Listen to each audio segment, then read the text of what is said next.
नमस्कार. सातच्या बातमीपत्रात मी स्नेहा आघरकर आपले स्वागत करते. आता एक नजर ठळक बातम्यांवर. नोटाबंदी हा पूर्णविराम नाही. देशातून भ्रष्टाचार समूळ नष्ट करण्यासाठी आणखी योजनांवर काम सुरू. पंतप्रधानांचे संकेत. काळ्या पैशाच्या रोगापासून देशाला पूर्णपणे मुक्त करण्यासाठी सहकार्याचं पंतप्रधानांचं देशवासियांना भावनिक आवाहन.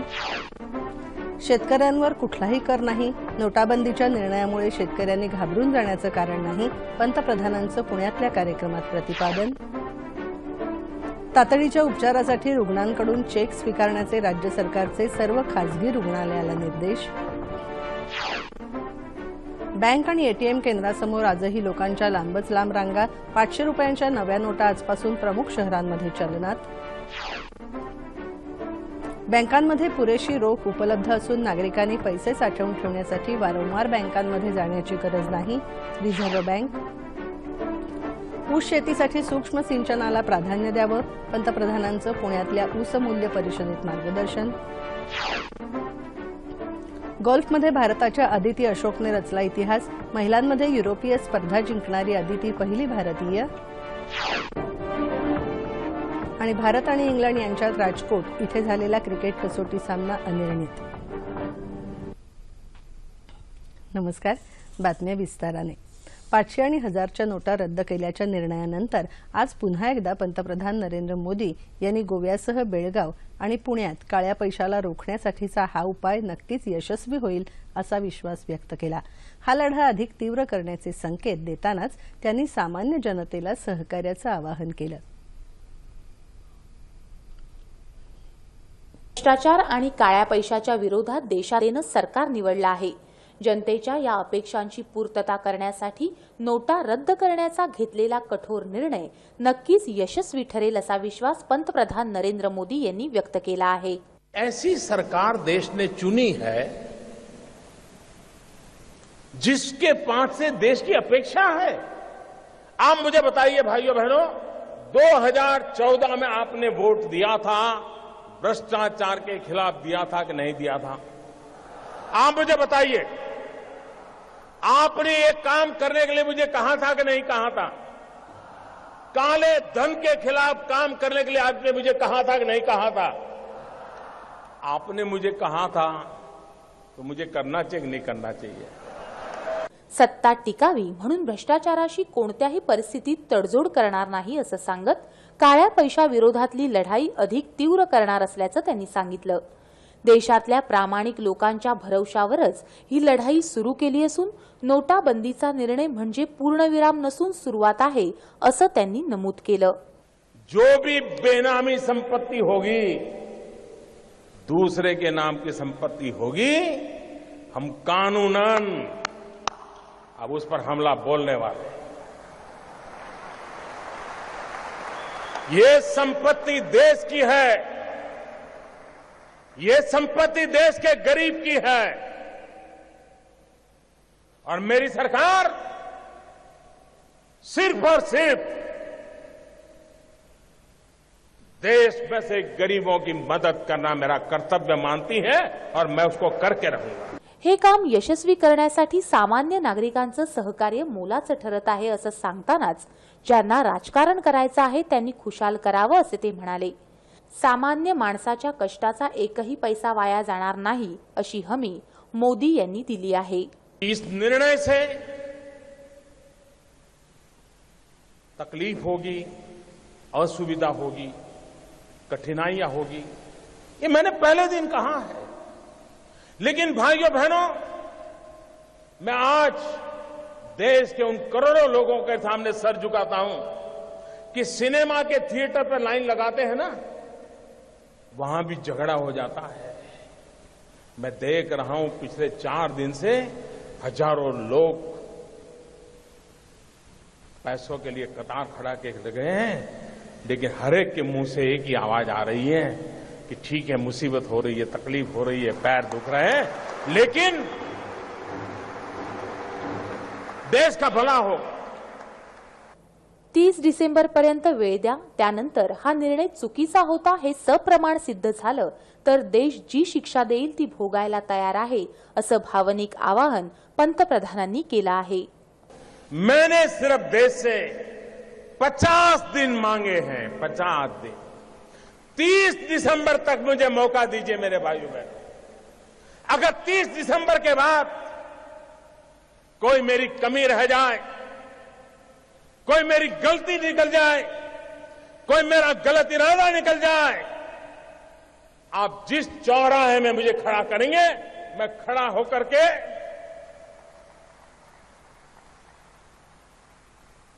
देश जो सजा करेगा वो सजा भुगतने के लिए तैयार हूं। सामान्य लोकांच्या सहकार्यासोबतच बँक कर्मचारी करत असलेल्या कामाबद्दल त्यांनी कौतुक केलं आहे। नोटाबंदीच्या निर्णयावरून शेतकऱ्यांमध्ये भ्रम पसरवला जात आहे, मात्र शेतकऱ्यांनी घाबरून जायचं कारण नाही असं पंतप्रधानांनी म्हटलं आहे। मेरे किसान भाइयों, आप पर कोई टैक्स लगने वाला नहीं है। आप बेफिक्र रहिए। ये देश आपका है, ये पैसे आपके हैं, ये बैंक भी आपकी है, ये मोदी भी आपका है। नोटा रद्द करण्याचा निर्णय घेण्यापूर्वी काळा पैसा मुख्य प्रवाहात यावा यासाठी अनेक पर्याय देण्यात आले होते। त्यामुळेच गेल्या 2 वर्षात 1.25 लाख कोटी रुपये सरकारच्या तिजोरीत जमा झाले। गेल्या 70 वर्षांचा आजार मला 17 महिन्यात बरा करायचा आहे असे सांगत त्यांनी पूर्वीच्या सरकारवर अप्रत्यक्ष टीका केली। ये बात सही है, बीमारी इतनी गहरी है, इतनी 70 साल की पुरानी बीमारी है भाई, और हर किसी को बीमारी लग गई है। भाइयों बहनों, मैं दवाइयों का डोज बढ़ा रहा था। पहले 1 डोज देता था, फिर दूसरा डोज दिया, अभी जरा बड़ा डोज दिया है। भ्रष्टाचार आणि काळ्या पैशाविरोधात उपाययोजना करतानाच गरिबांना देशाच्या अर्थव्यवस्थेच्या मुख्य प्रवाहात आणण्यासाठी त्यांना जनधन खाती उघडण्याबरोबरच डेबिट आणि रुपे कार्ड दिलं गेलं। या निर्णयामुळे थोडा त्रास सहन करावा लागला तरी याचे सकारात्मक दूरगामी परिणाम होतील अशी आशा पंतप्रधानांनी व्यक्त केली आहे। इतर देशात असलेलं भारतीयांचं काळं धन परत आणण्यासाठी अनेक देशांबरोबर काम सुरू आहे असं पंतप्रधानांनी म्हटलं आहे। 2 लाखाहून अधिक रुपयांच्या सोनं खरेदीसाठी पॅन कार्ड अनिवार्य करण्याचा निर्णय मागे घ्या अशी मागणी करणारी अनेक पत्र अनेक खासदारांनी आपल्याला दिल्याचं त्यांनी सांगितलं। नोटा रद्द करण्याच्या निर्णयामुळे अनेक जण दुखावले असले तरी देश काळा पैसा आणि भ्रष्टाचार मुक्त होण्यासाठी येत्या काळात अनेक कटू निर्णयांना सामोरं जावं लागेल असे संकेत पंतप्रधान नरेंद्र मोदी यांनी दिले आहेत। केंद्र सरकारने उच्च मूल्यांच्या नोटा चलनातून बाद केल्यानंतर देशभरात उद्भवलेल्या परिस्थितीचा आढावा केंद्रीय गृहमंत्री राजनाथ सिंग आणि केंद्रीय वित्तमंत्री अरुण जेटली यांनी आज नवी दिल्लीत घेतला। केंद्रीय गृहसचिव राजीव महर्षी आणि इतर उच्चस्तरीय अधिकारी या तासभर चाललेल्या बैठकीला हजर होते। देशभरातल्या बँकांना, एटीएम केंद्रांना आणि या दोन्ही ठिकाणी रोख रक्कम घेऊन जाणाऱ्या वाहनांना पुरेशी सुरक्षा पुरवण्याचे निर्देश केंद्र सरकारने सगळ्या राज्यांना आधीच दिले आहेत। या सुरक्षेचा आढावा घेण्याकरता केंद्राने 3 विशेष अधिकाऱ्यांची नेमणूक केली असून त्यांना सतत राज्य सरकारांच्या संपर्कात राहण्याचे आदेश देण्यात आले आहेत। सगळ्या पोलीस महासंचालकांकडून हे अधिकारी सतत माहिती घेत आहेत। देशभरात कुठेही अनुचित प्रकार घडल्याचं वृत्त अद्याप नाही। राज्यांना कोणत्याही प्रकारची मदत लागली तर ती लगोलग दिली जाईल असं केंद्राने स्पष्ट केलं आहे। देशभरातली आर्थिक स्थिती येत्या काही दिवसात पूर्वपदावर येईल अशी सरकारला आशा असून प्रत्येक राज्यात 2 विशेष सल्लागार पाठवण्यात आले आहेत। 500 आणि 2000 रुपयांच्या नव्या नोटांची मागणी पूर्ण करण्याकरता त्या छापण्याचं काम अत्यंत वेगाने आणि पूर्ण क्षमतेने सुरू असल्याचं रिझर्व्ह बँकेने म्हटलं आहे। सगळ्या बँकांमध्ये आणि एटीएम केंद्रांमध्ये पुरेशी रोख रक्कम असून नागरिकांनी उगाचच घाबरून जाऊ नये असा दिलासाही रिझर्व्ह बँकेने दिला आहे। दरम्यान 500 आणि 1000च्या नोटा रद्द केल्यानंतरच्या परिस्थितीचा आढावा घेण्यासाठी पंतप्रधान नरेंद्र मोदी यांनी आज रात्री 9 वाजता उच्चस्तरीय बैठक बोलावली आहे। तातडीच्या उपचारांसाठी रुग्णांकडून चेक स्वीकारण्याचे निर्देश राज्य सरकारने सर्व खासगी रुग्णालयांना दिले आहेत अशी माहिती मुख्यमंत्री देवेंद्र फडणवीस यांनी ट्विटरवरून दिली आहे। या संदर्भात कोणालाही अडचण आल्यास किंवा रुग्णालयाकडून सहकार्य मिळत नसेल तर मदतीसाठी 108 क्रमांकावर दूरध्वनी करता येईल असं मुख्यमंत्र्यांनी म्हटलं आहे। रुग्णालयाला देण्यात आलेला चेक वटला नाही तर 10,000 रुपयांपर्यंतची भरपाई मुख्यमंत्री मदत निधीतून दिली जाईल असंही मुख्यमंत्र्यांनी सांगितलं आहे. राज्यातल्या नागरिकांना कुठल्याही प्रकारची अडचण येऊ नये यासाठी आरोग्य विभागाचे अधिकारी परिस्थितीवर पूर्ण लक्ष ठेवून आहेत असंही मुख्यमंत्र्यांनी ट्विटरवरून सांगितलं आहे. 500 रुपयांच्या नव्या नोटा देशातल्या प्रमुख शहरात आजपासून चलनात आल्या आहेत. सार्वजनिक क्षेत्रातल्या बँका आजही सुरू असल्यामुळे 500 आणि 1000 रुपयांच्या नोटा बदलण्यासाठी तसंच एटीएममधून पैसे काढण्यासाठी आजही लोकांनी रांगा लावल्या होत्या. आज सुट्टीचा वार असल्याने विशेषतः तरुण नोकरदार वर्गाच्या बँकांसमोर रांगा दिसून आल्या. यवतमाळ जिल्ह्यातही सर्व बँकांमध्ये आज सकाळपासून गर्दी दिसून आली. नागरिकांच्या सोयीसाठी स्टेट बँक ऑफ इंडियाने मंडप टाकला होता. पैसे उपलब्ध असले तरी दैनंदिन खर्चासाठी सुटे पैसे लागत असल्यामुळे एटीएममध्ये 100 रुपयांच्या नोटा लवकरात लवकर भरण्यात याव्यात अशी मागणी काही नागरिकांनी केली आहे. सकाळपासूनच या नोटाबंदीच्या सरकारच्या निर्णयावर विविध क्षेत्रातल्या मान्यवरांनी दिलेल्या या काही प्रतिक्रिया. पण त्रास हा होणार आहे थोडासा, पण तो सहन केला पाहिजे. अरे आपले जवान ऑर्डरवरती लढतात, प्राणाची आपली बाजी लावून लढतात, त्याच्यासारखा तेवढा तर त्याग हा ये नाहीये. जे तुमच्या आमच्या प्रत्येकाच्या मनात होतं ते पंतप्रधानांनी करून दाखवलं. त्यामुळे एक आर्थिक सुबत्तता, आर्थिक स्वातंत्र्य आणि आर्थिक विचारसरणीच्या दृष्टीने हे पहिलं पाऊल आहे. मैं मानता हूं बहुत लोगों को तकलीफ हुई होगी, उनके दिल में एक खुशी ये है, ये एक उत्साह ये है, आज थोड़ी तकलीफ हमें हो रही है लेकिन हमारे आने वाले बच्चों का भविष्य हमें अच्छा दिखाई दे रहा है. ऐसा स्टेप लेने से पहले हर आदमी, हर गवर्नमेंट 4 बार सोचती है क्या करें क्या नहीं करें, बट हैट्स ऑफ, और इसका लॉन्ग रन में बहुत ज्यादा फायदा होने वाला है. बहुत ही बढ़िया मूव है क्योंकि इस तरीके से जो जितने पैसे लोगों ने छुपा रखे थे, जो एक्चुअली हमारे देश की सुधार की तरफ जाने चाहिए थे, जो टैक्सेस के हिसाब से, आई थिंक वो आज सब बाहर निकलेगा. जो असली मुद्दा था वो मुद्दा है टेररिज्म का, फंडिंग ऑफ टेररिज्म, जाली नोटों का. तो उसका रोकना बहुत ही जरूरत था. ऑफ कोर्स एक बहुत ही सडन डिसीजन था, लेकिन ठीक है, मुश्किलें आएंगी कुछ दिनों के लिए, लेकिन वो सारी मुश्किलें टल भी जाएगी अगर हमने साथ दिया तो. सरकार के साथ साथ तमाम बैंक के कर्मचारी जो इस वक्त जो केओस हो गया है, इस वक्त आपाधापी मची है, उससे निपटने के लिए सैटरडे संडे को भी काम कर रहे हैं, तो सभी बधाई के पात्र हैं. काळ बदलतोय त्यानुसार जागतिक अर्थव्यवस्थेतही मोठे बदल होत आहेत. या बदलांचं योग्य भान ठेवत आपल्यालाही शेतीच्या पारंपरिक पद्धतीत सुधारणा करून नव तंत्रज्ञानाचा वापर वाढवायला हवा असं मत पंतप्रधान नरेंद्र मोदी यांनी व्यक्त केलं आहे. आज पुण्याजवळच्या मांजरी इथे आयोजित करण्यात आलेल्या sugar cane value chain vision 2025 या विषयावरच्या आंतरराष्ट्रीय परिषदेचं आणि प्रदर्शनाचं उद्घाटन करताना ते बोलत होते. वसंतदादा साखर संस्थेतर्फे या परिषदेचं आयोजन करण्यात आलं आहे. वसंतदादांनी शेतकऱ्यांच्या हितासाठीच्या योजना धडाडीने राबवल्या. कृषी क्षेत्राने आजवर जी प्रगती साधली तीत वसंतदादा पाटील यांचा मोठा वाटा असल्याचं ते म्हणाले. बांबूच्या शेतीला जागतिक बाजारपेठ आहे. या शेतीला पाणी कमी लागतं आणि उत्पादनही जास्त येतं. त्यामुळे याबाबतीत संशोधन होणं आवश्यक आहे. सूक्ष्म सिंचनातून ऊसाच्या शेतीमध्ये क्रांतिकारक बदल घडवता येतील. ऊसाच्या 2 पेरांमधलं अंतर वाढवलं तर साखर उत्पादनही वाढेल असं पंतप्रधान म्हणाले. बदलत्या आधुनिक काळात जमिनीचं प्रमाण कमी होत चाललं आहे. त्यामुळे प्रति हेक्टर उत्पादन क्षमता वाढवली आणि ऊसाच्या 2 रांगांमध्ये कडधान्यासारखं एखादं आंतरपीक घेता आलं तर शेतकऱ्यांना ते फायदेशीर ठरेल असंही पंतप्रधानांनी स्पष्ट केलं. गेली 3 वर्ष राज्यात दुष्काळ असताना शेतकऱ्यांना मदत करण्याची भूमिका सरकारने न घेतल्याने अन्यायाला वाचा फोडण्याचं काम यापुढे करत राहावं लागेल असं मत प्रदेश काँग्रेसचे अध्यक्ष अशोक चव्हाण यांनी आज सांगलीत व्यक्त केलं. राज्याचे दिवंगत मुख्यमंत्री वसंतदादा पाटील यांच्या जन्मशताब्दी कार्यक्रमात ते बोलत होते. सहकार चळवळीत हस्तक्षेप होत असून साखर कारखाने मोडीत काढण्याचे प्रयत्न सुरू आहेत. शेती व्यवसायावर कर बसवला जाण्याचीही शक्यता आहे.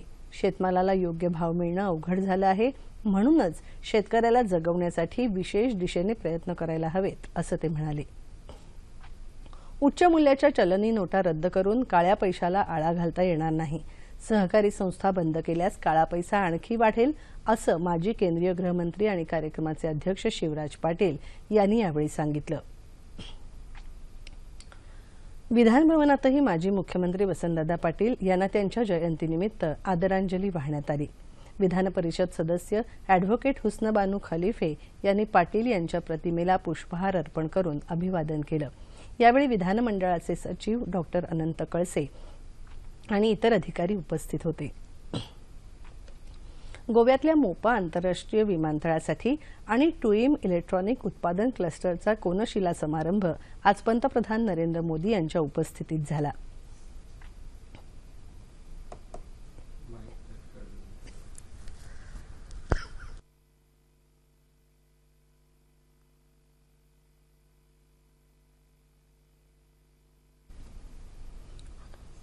गोवा शिपयार्ड लिमिटेडच्या एका टप्प्याचं उद्घाटनही पंतप्रधानांनी केलं. गोव्यातल्या नव्या विमानतळामुळे पर्यटनाला मोठी चालना मिळणार असल्याचं पंतप्रधानांनी यावेळी सांगितलं. मोपा विमानतळाचा पहिला टप्पा 2019-20 या आर्थिक वर्षात पूर्ण होईल अशी अपेक्षा आहे. वर्षाला 28 दशलक्ष प्रवासी क्षमता या विमानतळाची असून त्याच्या धावपट्टीवर A380 जम्बो जेट ही उतरू शकेल. तर टुईम इलेक्ट्रॉनिक क्लस्टर प्रकल्पातून 25,000 नवीन रोजगार निर्माण होणार आहेत. आपल्या भाषणात पंतप्रधानांनी संरक्षण मंत्री मनोहर पर्रीकर यांच्या कामाचं कौतुक केलं. मुख्यमंत्री असताना पर्रीकर यांनी गोव्यात आणलेल्या नव्या राजकीय संस्कृतीमुळेच गोवा प्रगतीच्या नव्या उंचीपर्यंत पोहोचू शकला, असं पंतप्रधान म्हणाले. जगातल्या 100 आघाडीच्या विद्यापीठांमध्ये एकही भारतीय विद्यापीठ नसल्याची खंत पंतप्रधान नरेंद्र मोदी यांनी व्यक्त केली आहे. ते आज बेळगाव इथे कर्नाटक लिंगायत एज्युकेशन सोसायटीच्या शतक महोत्सवी कार्यक्रमात बोलत होते. जगातल्या 100 आघाडीच्या विद्यापीठांमध्ये स्थान मिळवण्यासाठी 10 सरकारी आणि 10 खासगी विद्यापीठांनी प्रतिज्ञा घ्यावी. त्यांना विशेष आर्थिक सहाय्य दिलं जाईल, तसंच विविध परवानग्या मिळवण्यासाठी सवलत दिली जाईल, असं पंतप्रधानांनी सांगितलं. महिला गोल्फची युरोपियन स्पर्धा जिंकणारी 18 वर्षीय अदिती अशोक ही पहिली भारतीय ठरली आहे. युरोपियन टूर आणि भारतीय महिला गोल्फ संघ यांच्या संयुक्त विद्यमाने सुरू झालेल्या या स्पर्धेत जगभरातून 114 गोल्फपटू सहभागी झाले होते. भारत आणि इंग्लंड दरम्यान राजकोट इथे झालेला पहिला क्रिकेट कसोटी सामना अनिर्णित राहिला.